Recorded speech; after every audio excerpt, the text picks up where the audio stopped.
आपके नेबर ने brand new defender खरीदी है। आपके कज़न यूरोप ट्रिप की शाइनिंग फ़ोटोज़ इंस्टाग्राम पे डाल रहे हैं और आपका कॉलेज फ्रेंड अपना नया आईफ़ोन फ्लॉन्ट कर रहा है। आपके क्लासमेट ने एक प्रीमियम लग्ज़री फ्लोर ले लिया है और क्या आपको लगता है कि लाइफ़ की इस रेस में आप पीछे रह गए? दोस्तों, अगर ये फीलिंग फ़ैमिलियर लगती है तो आज का टॉपिक आपके लिए परफ़ेक्ट है। पैसा कमाने के लिए सबसे ज़्यादा ज़रूरी है अपना माइंडसेट चेंज करना। कितना भी कमा लो, सेव कर लो, इन्वेस्ट कर लो, पर अपना माइंडसेट चेंज नहीं करोगे तो कभी वेल्दी नहीं बन पाओगे।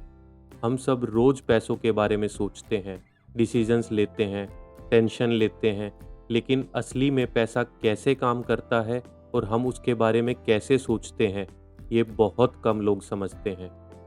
नमस्ते दोस्तों, welcome to the growth tube, एक ऐसी जर्नी जहां हम सीखते हैं कैसे लाइफ, माइंड और मनी में ग्रो किया जा सके। आज हम बात करने वाले हैं पैसों के साथ हमारी कॉम्प्लिकेटेड रिलेशनशिप की। ये वीडियो मॉर्गन हाउसल की best selling book the psychology of money से इंस्पायर्ड है। तो चलिए स्टार्ट करते हैं। फर्स्ट, दोस्तों, कोई भी पागल नहीं होता। हम सबकी लाइफ अपने एक्सपीरियंस से शेप्ड होती है। आपके फादर जो आज भी सब्जी के लिए बार्गेन करते हैं, आपकी मदर जो ओल्ड कबर्ड्स में कैश छुपा कर रखती हैं, या फिर आपका फ्रेंड जो अपनी पूरी सैलरी गैजेट्स पे उड़ा देता है, इनमें से कोई भी गलत नहीं है। ये सब लोग अपनी जर्नी, अपने फियर्स और अपने एक्सपीरियंस के हिसाब से बिहेव कर रहे हैं। जो बचपन में देखकर बड़ा हुआ है उनके पेरेंट्स का बिजनेस फेल होता हुआ और बेसिक बिल्स के लिए स्ट्रगल करना पड़ा, आज जब वो अच्छी इनकम भी कमा लेता है तब भी वो बहुत सेविंग्स करता है, क्योंकि वो ऐसे माहौल में पला बड़ा है। लोग उन्हें लालची कहेंगे, लेकिन वो केयरफुल है। और दूसरी तरफ ऐसे लोग भी होते हैं जो स्टेबल फैमिलीज में बड़े होते हैं, regular pension, secure jobs, predictable expenses. Natural है कि उनके अंदर ज़्यादा कॉन्फिडेंस होगा और उनकी रिस्क टेकिंग एबिलिटी ज़्यादा होगी।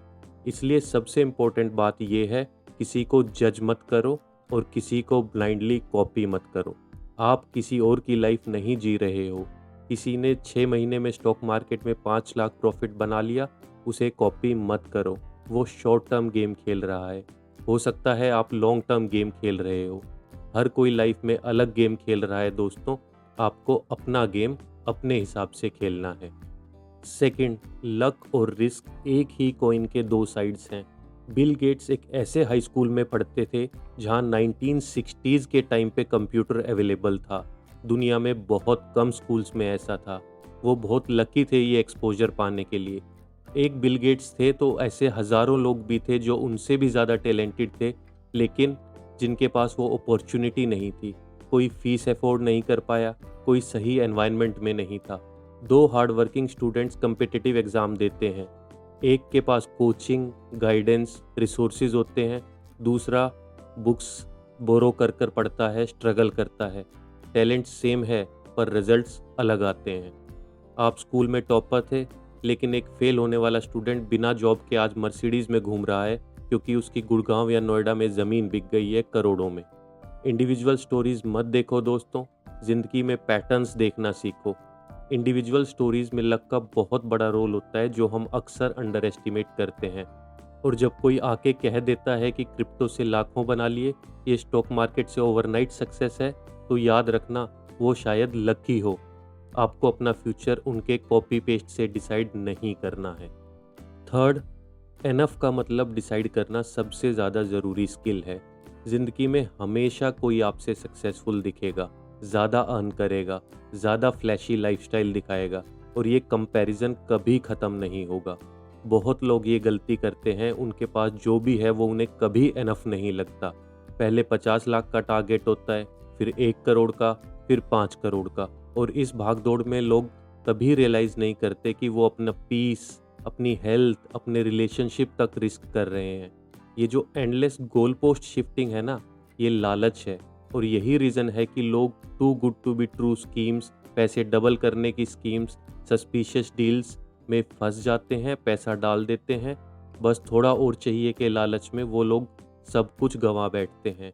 इसलिए आप प्लीज़ अपना एनफ डिसाइड कीजिए। ये एक मैच्योरिटी का साइन है। इससे आप कंटेंट रह पाएंगे, पीसफुल रह पाएंगे। ज़्यादा लालच कई बार सब कुछ डुबा देता है। दोस्तों कमेंट में मुझे ज़रूर बताएं कि क्या आपने अपना एनफ डिसाइड किया हुआ है, कितना एनुअल इनकम साल में आपको लगता है आपके लिए एनफ रहेगा। चलिए आगे बढ़ते हैं। Fourth, compounding. दोस्तों, वॉरेन बफेट जो इस दुनिया के सबसे बड़े इन्वेस्टरों में से गिने जाते हैं, उनकी नेट वर्थ 2020 में करीब 84.5 बिलियन डॉलर थी। और सोचो, उनमें से आप शॉक हो जाओगे, 81.5 बिलियन डॉलर्स उन्होंने 65 की एज के बाद बनाया। यानी उनका सीक्रेट इंटेलिजेंस नहीं, कंसिस्टेंसी और टाइम था। ये कंपाउंडिंग का इफेक्ट है दोस्तों। कंपाउंडिंग का नेचर दोस्तों बैम्बू ट्री जैसा होता है। पहले 5 साल पानी डालते रहो, कुछ दिखता ही नहीं। फिर एकदम से वो 90 फीट तक ग्रो कर जाता है। यहाँ पर लेसन सिंपल है, अपना टाइम होराइजन लंबा करो। छोटा स्टार्ट करो, 500 रुपये से स्टार्ट करो, बट पेशेंस रखो। लॉन्ग टर्म में रिटर्न्स आते हैं। लॉन्ग टर्म में कंपाउंडिंग का इफेक्ट रियलाइज होता है। फिफ्थ, वेल्दी बनना और वेल्दी रहना दोनों अलग गेम्स हैं। वेल्थ बिल्ड करने के लिए दोस्तों रिस्क टेकिंग, ऑप्टिमिज्म और करेज चाहिए, पर वेल्थ को फिर बचा के रखने के लिए ह्यूमिलिटी, फियर और फ्रूगैलिटी चाहिए। बिग लॉसेस, बैंकरप्सीज, ये सब उस माइंडसेट का रिजल्ट है जहां लोग सिर्फ ग्रोथ का सोचते हैं, सर्वाइवल का नहीं। आपको ऑप्टिमिस्टिक होना चाहिए, पॉजिटिव सोचना चाहिए, पर डर भी होना चाहिए उन चीज़ों के लिए जो आपको फ्यूचर तक पहुंचने से रोक सकती हैं। इसलिए बैकअप प्लान ज़रूरी है, रूम फॉर एरर ज़रूरी है।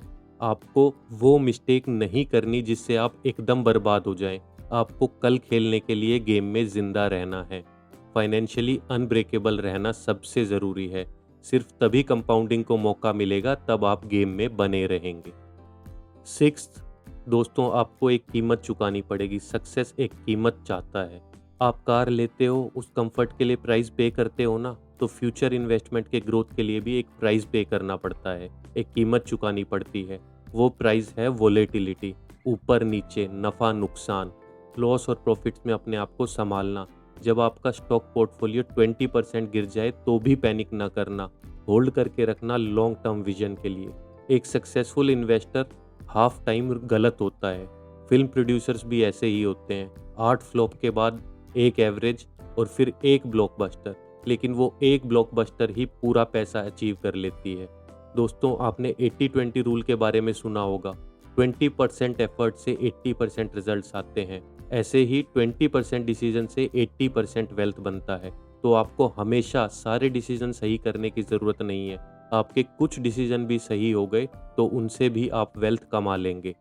इसे टेल इफेक्ट कहते हैं, जहां एक छोटा सा पॉजिटिव आउटकम आपके सारे नेगेटिव डिसीजंस को ओवरशैडो कर देता है। इसलिए आपको कंफर्टेबल होना है इस बात से कि बहुत सारी चीज़ें गलत हो सकती हैं। अप्स एंड डाउन्स आएंगे, आपको स्ट्रेस होगा, लेकिन आपको उसको मैनेज करना सीखना है, क्योंकि ये एक कीमत है जो सक्सेस के लिए आपको अदा करनी पड़ेगी। लास्ट और सेवेंथ, दोस्तों रिच और वेल्दी में डिफरेंस होता है। इस डिफरेंस को आप बहुत अच्छे से समझिए। जब हम किसी को शानदार कार में, फरारी में देखते हैं, तो हम ये सोचते हैं कि कार कितनी अच्छी है। हम कभी ये नहीं सोचते ड्राइवर कितना इम्प्रेसिव होगा। ये सच्चाई है। लोग आपके पोजेशन से, आपकी फैंसी कार से इतने इम्प्रेस नहीं होते जितना कि आप होते हो। और आज के एक्सपेंसिव लुकिंग वर्ल्ड में बहुत लोग स्ट्रेच हो जाते हैं, हाई ईएमआई पे चीज़ें उठा लेते हैं और अपने फाइनेंशियल सिचुएशन को बिल्कुल बिगाड़ लेते हैं। वेल्थ वो होती है दोस्तों जो हमें नहीं दिखती। वो कार जो आप अफोर्ड कर सकते हो पर आपने ली नहीं। वो अपग्रेड जो आपने स्किप किया। वो सेविंग जो आपने चुपचाप बिल्ड की। दोस्तों रियल वेल्थ है सेविंग्स, इन्वेस्टमेंट्स और वो एसेट्स जो आपको कमा कर दे रहे हैं जब आप सो रहे हो, जो पैसिव इनकम जनरेट करते हैं। पैसा खर्च करके दिखावा करना सबसे फास्टेस्ट तरीका है गरीब बनने का। सिंप्लिसिटी से रहिए, लिमिट में रहिए और ऐसे एसेट्स बनाइए जो आपको इनकम देते हैं। और सबसे बड़ी वेल्थ ये होती है इस पॉजिटिव इनकम से कि आपको फ्रीडम मिलती है, आपको अपने टाइम पर कंट्रोल मिलता है। आप जो मन करे कर सकते हैं। आपको जॉब इसलिए नहीं करनी पड़ती क्योंकि ज़रूरत है, आप जॉब इसलिए करते हो क्योंकि आपकी चॉइस है। फ्रीडम का मतलब है आप सुबह उठकर सोचो आज मेरा काम करने का मन नहीं है, फैमिली के साथ टाइम स्पेंड करना है, जब चाहो ब्रेक लो, जब चाहो रिटायर हो। ये एक्चुअल फ्रीडम है और ये वेल्थ से आती है। दोस्तों, इस फ्रीडम के लिए आपको सेविंग करनी बहुत ज़रूरी है। सेविंग को एक हैबिट बना लीजिए। किसी गोल के लिए सेविंग मत कीजिए कि मुझे कार लेनी है, फ्लैट लेनी है, वो भी एक अच्छी बात है। लेकिन for the sake of saving भी सेविंग कीजिए, उसको हैबिट बना लीजिए, उसी से आपको ये इंडिपेंडेंस और फ्रीडम मिलेगी। तो दोस्तों, ये थे 7 टिप्स जो मॉर्गन हाउसेल की best selling book the psychology of money से इंस्पायर्ड हैं। तो दोस्तों, मैं क्विकली इन पॉइंट्स को समराइज़ कर देता हूँ। आपकी मनी स्टोरी यूनिक है, ना तो किसी को जज करो, ना किसी को कॉपी। लक बहुत बड़ा फैक्टर है, प्लीज़ आपका चमक गया तो हम्बल रहो, दूसरों का चमक गया तो स्ट्रेस मत लो। अपना एनफ डिफाइन करो, गोल पोस्ट शिफ्ट मत करो। कंपाउंड इफेक्ट, टाइम को चैंपियन बनाओ, लंबे समय तक इन्वेस्टमेंट्स रखो, आप ज़रूर जीतेंगे। वेल्थ क्रिएट करना और प्रिजर्व करना दोनों अलग स्किल्स हैं। बना तो लोगे, पर उसको रखने के लिए एक अलग स्किल सेट चाहिए, उसे डेवलप करो। गलतियां होंगी, पर एक गलती आपको नहीं करनी जिसमें आप पूरी तरह बर्बाद हो जाओ। और हाँ, पैसा दिखाने के लिए खर्च मत करो, पैसा बनाने के लिए खर्च करो। और सबसे बड़ी बात दोस्तों, कोई एक रूल फिक्स्ड नहीं है, अपने हिसाब से चलो। जिन डिसीजन से आप चैन से सो सको वो करो। दोस्तों, हमें कोई जीनियस होने की ज़रूरत नहीं है, हमें बस कंसिस्टेंट होना है, हम्बल रहना है, पेशेंस रखनी है और अपने नेचर को समझना है। अपना गेम डिफाइन करो, उसे लंबे समय तक लगातार खेलते रहो। और हाँ, मनी को एक चीज़ खरीदने के लिए यूज़ करो जो प्राइसलेस है, अपना टाइम। दोस्तों, अगर आज की कन्वर्सेशन आपको इंटरेस्टिंग लगी, आपको कुछ वैल्यू एडिशन लगा, तो इस जर्नी को यहीं मत रोकिए। प्लीज़ लाइक कीजिए और चैनल को ऐसे ही और वीडियोज़ के लिए सब्सक्राइब कीजिए। अपने थॉट्स नीचे कमेंट्स में ज़रूर शेयर करें कि आपको कौन सा पॉइंट सबसे अच्छा लगा। मिलते हैं नेक्स्ट वीडियो में, तब तक सीखते रहिए, ग्रो करते रहिए और इन्वेस्ट करते रहिए।